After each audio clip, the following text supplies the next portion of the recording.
Hello everyone. Today we are going to learn about laws of chemical combination. Process of chemical combination म्हणजे त्यामध्ये element combine होऊन नवीन product form करतात. या प्रोसेसला 5 basic law govern करतात. त्यांना लॉज ऑफ केमिकल कॉम्बिनेशन असे म्हटले जाते.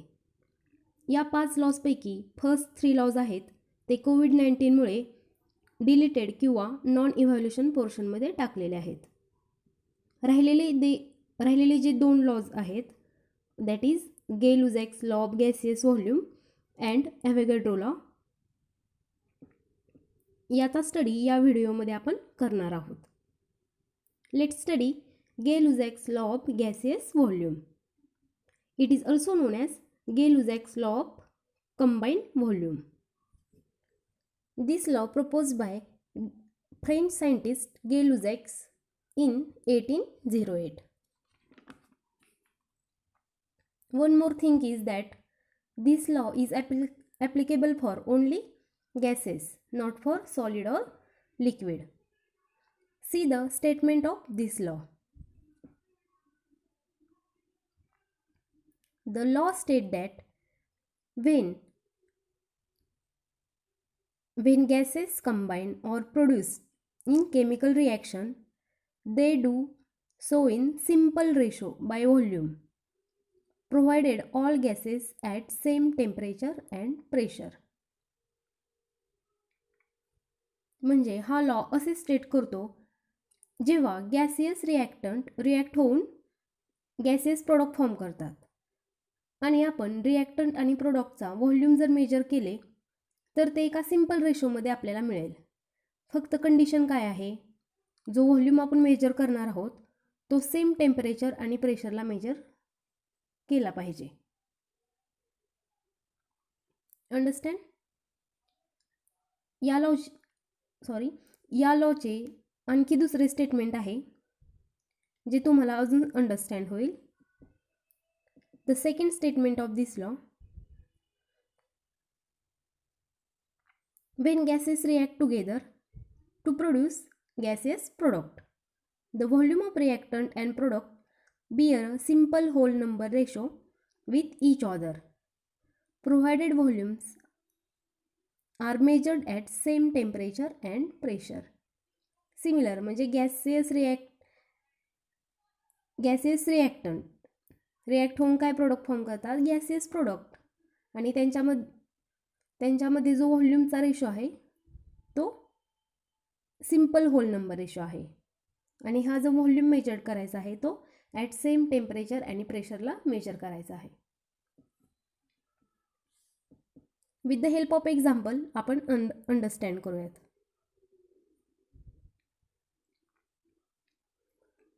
Under same condition of temperature and pressure 100 ml of hydrogen gas combine with 50 ml of oxygen gas to gives 100 ml of water vapor. याला इक्वेशनच्या फॉर्ममध्ये बघूयात आपण.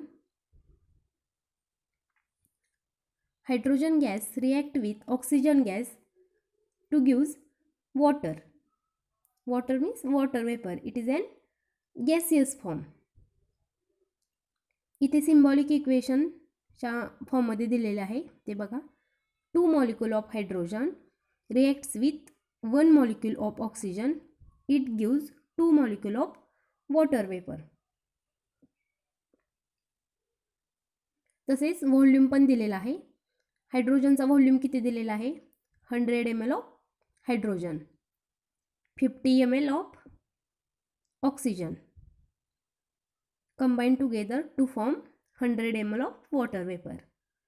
इथे लक्षात घ्या, इथे ॲडिशन करायची नाही आहे. काही स्टुडंट्स म्हणतील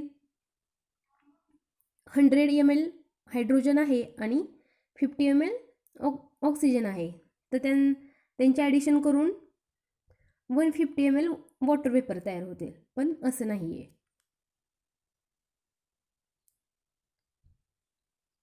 आपल्याला माहिती आहे एका वॉटर मॉलिक्यूलमध्ये, आता वॉटरचा फॉर्म्युला माहिती असेलच, H2O. एका वॉटर मॉलिक्यूलमध्ये 2 हायड्रोजन आणि 1 ऑक्सिजन असतो. म्हणजे 2 हायड्रोजनसाठी 1 ऑक्सिजन. तर इथं बघा, इथं 4 हायड्रोजन आहेत. तर 4 हायड्रोजनसाठी किती oxygen? 2 oxygen. In this way म्हणजे हा 2 मॉलिक्यूल आहेत. हा 2 मॉलिक्यूल म्हणजे 100 ml असेल. या 2 मॉलिक्यूलसाठी 100 ml आहे. तर एका मॉलिक्यूलसाठी किती ml असेल? तर एका ऑक्सिजनसाठी 50 ml असेल. त्यापासून म्हणजे हायड्रोजनचे 2 मॉलिक्यूल आणि ऑक्सिजनचा 1 मॉलिक्यूल कंबाईन होऊन त्यांच्यापासून 2 मॉलिक्यूल कशाचे फॉर्म होतात? वॉटर वेपरचे. आणि 2 मॉलिक्यूलसाठी किती ml आहे? 100 ml. हे लक्षात घ्या.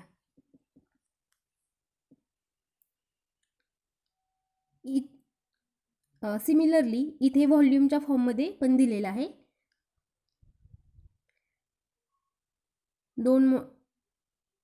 the volume of hydrogen is 2 volume and volume of oxygen is 1 and volume of water is 2.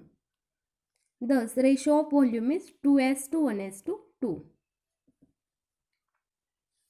Means Gay-Lussac state that when gases combine or produced in chemical reaction they do so in simple ratio by volume. म्हणजे त्यांच्यामध्ये जो volume आहे त्यांचा व्हॉल्यूमचा जो ratio आहे तो simple असतो. अजून एक एक्झाम्पल स्टडी करूयात आपण. Under same condition of temperature and pressure 1 liter of nitrogen gas combined with 3 liter of hydrogen gas to give 2 liter of ammonia gas. All are in gaseous form. इथे equation दिलेले आहे. Nitrogen combines with hydrogen it gives ammonia. Symbolic रिप्रेझेंटेशनमध्ये इथे बघा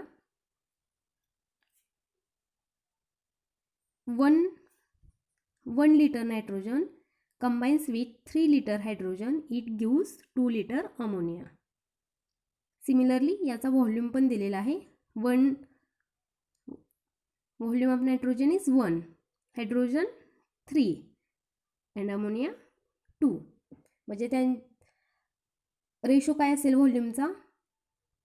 1:3:2. जेव्हा रिॲक्शनमध्ये इथे असं समोर कुठली काही रिप्रेझेंट केलेलं नसतं तेव्हा तिथं 1 असतो. हे लक्षात घ्या. आणि रिॲक्शन बॅलन्स करायची. आता नायट्रोजन किती आहेत? 2. Hydrogen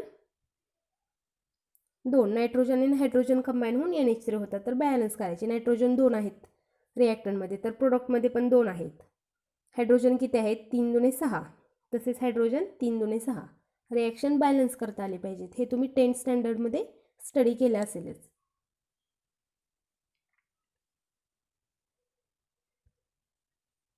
now we study Avogadro law. In 1811 Avogadro proposed that law. The statement of that law. Avogadro lawचं स्टेटमेंट काय आहे बघा. Equal volume of all gases under same condition of temperature and pressure contain equal number of molecules. ॲव्होगॅड्रोचे म्हणणे असे होते, तर equal volume of all gases म्हणजे कोणताही गॅस असू द्या त्याचा जर व्हॉल्यूम सेम असेल आणि ते जर सेम टेम्परेचर अँड प्रेशरच्या कंडिशनमध्ये असतील, म्हणजे प्रत्येकाचे टेम्परेचर आणि प्रेशर सारखे असेल, तर त्यांच्यामध्ये असणारे नंबर ऑफ मॉलिक्युल्स म्हणजे त्यांची संख्या काय असते? सेम असते, इक्वल असते. Avogadro made distinction between atoms and molecules. ॲव्होगॅड्रोने ॲटम आणि मॉलिक्यूलमधील डिफरन्स सांगितला. With the help of example आपण याला समजून घेऊया. Consider the reaction of hydrogen gas and oxygen gas to produce water vapour. हे आत्ताच एक्झाम्पल आपण स्टडी केलं. Hydrogen combines with oxygen to gives water. Symbolic representation पण दिलेलं आहे इथे. 100 ml hydrogen combines with 50 ml oxygen to gives 100 ml water vapor. तर व्हॉल्यूमचं मी तुम्हाला सांगितलेलंच आहे. इथं व्हॉल्यूम दिलेला आहे हायड्रोजनचा 2 volume, oxygen 1 volume and water is 2 volume. आता तुम्हाला असं कन्सिडर करायचं आहे, नंबर ऑफ मॉलिक्युल्स कॅल्क्युलेट करायचे आहेत. 2 व्हॉल्यूममध्ये 2n मॉलिक्युल्स असतील. समजा 2 व्हॉल्यूममध्ये 2n मॉलिक्युल्स असतील, तर 1 व्हॉल्यूममध्ये किती मॉलिक्युल्स असतील? हाफ करायचं. 2च्या हाफ 1, 2nच्या हाफ काय येईल? n molecule. तसेच 2 व्हॉल्यूममध्ये किती मॉलिक्युल्स? n. आता suppose n is equal to 1 consider केलं. जी n व्हॅल्यू पुट करायची. 2 × 1 किती होईल इथं? हे बघा, 2 × 1 2 molecules, 1 molecule and 2 molecule. When 2 volume, जेवढा व्हॉल्यूम असेल तेवढेच मॉलिक्युल्स असतील. When 2 volume means 2 molecules of hydrogen combines with 1 volume means 1 molecule of oxygen to gives 2 volume means 2 molecules of water vapor. Avogadro laws काय करतो, काय state करतोय? Equal volume of all gases under same condition of temperature and pressure contain equal number of molecules. Means volume is directly proportional to number of molecules at same temperature, at constant temperature and pressure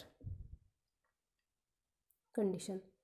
आता with the help of diagram आपण समजून घेऊयात. म्हणजे जेवढा volume असेल तेवढेच त्याच्यामध्ये number of molecules present असतील. Hydrogen combines with oxygen to gives water molecule. आता इथं हायड्रोजनचा किती व्हॉल्यूम आहे? 2 volume.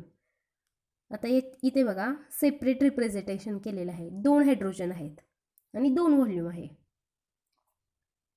1 volume of hydrogen and this is second volume of hydrogen. आता 1 व्हॉल्यूमसाठी एका व्हॉल्यूममध्ये कन्सिडर करा 5 मॉलिक्यूल आहेत. इथे दिसेलच तुम्हाला 1 2 3 4 5. एका व्हॉल्यूममध्ये 5 मॉलिक्यूल आहेत. तर सपोज ही दुसरा हायड्रोजन आहे 1 व्हॉल्यूम ऑफ, त्याच्यामध्ये पण किती 1 व्हॉल्यूममध्ये किती मॉलिक्युल्स आहेत? 5 हे झाले. तसेच ऑक्सिजनचा किती व्हॉल्यूम आहे? 1 volume. Similarly oxygen present in 1 volume. मग किती मॉलिक्युल्स असतील 1 व्हॉल्यूममध्ये? किती molecule? 5 means 2 volume of hydrogen combines with 1 volume of oxygen, it gives 2 volume of water vapor. समजते का? 2 व्हॉल्यूम, 2 व्हॉल्यूम आहेत म्हणजे त्याच्यात किती मॉलिक्युल्स प्रेझेंट असतील? 10 मॉलिक्युल्स प्रेझेंट असतील. म्हणजे जेवढा व्हॉल्यूम असेल तेवढेच नंबर ऑफ मॉलिक्युल्स प्रेझेंट असतील. हे ॲव्होगॅड्रो लॉ स्टेट करतो. Equal volume of all gases at same temperature and pressure contain equal number of molecules. जेवढा व्हॉल्यूम तेवढे molecules present. These are the Avogadro law. I hope तुम्हाला समजलं असेल गेलुझॅक्स law and Avogadro law.